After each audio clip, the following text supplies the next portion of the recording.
வணக்கங்க. இது ஈரோடு. நாங்க பயோ கேரி பேக் பண்ணிகிட்ருக்குறோம். ஹோல்சேல் பண்ணிகிட்ருக்கோம்.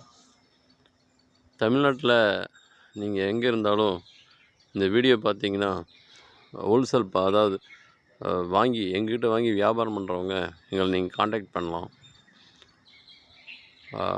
குழம்பு கவர் அதாவது 4க்கு 6, 5க்கு 7 குழம்பு கவர் இருக்குது. கேரி பேக் வந்துங்க 5 சைஸ் இருக்குது. 10க்கு 14, 13க்கு 16, 16க்கு 20, 17க்கு 23, 20க்கு 26. அது போக பிளாக் இருக்கு இல்லைங்க, கருப்பு கலரில். அது அந்த மீன் கடை, சிக்கன் கடை அவங்களாம் பயன்படுத்துறதுக்கு அது கேரி பேக் இருக்குது. கவர்மெண்ட் தடை இல்லாதது பயோ கேரி பேக். நீங்கள் எப்போ வேணாலும் தமிழ்நாட்டில் எங்கே இருந்தாலும் எங்களுக்கு கான்டாக்ட் பண்ணலாம். நாங்கள் டிரான்ஸ்போர்ட் மூலிமா அமுச்சு வச்சுருவோம். நன்றிங்க.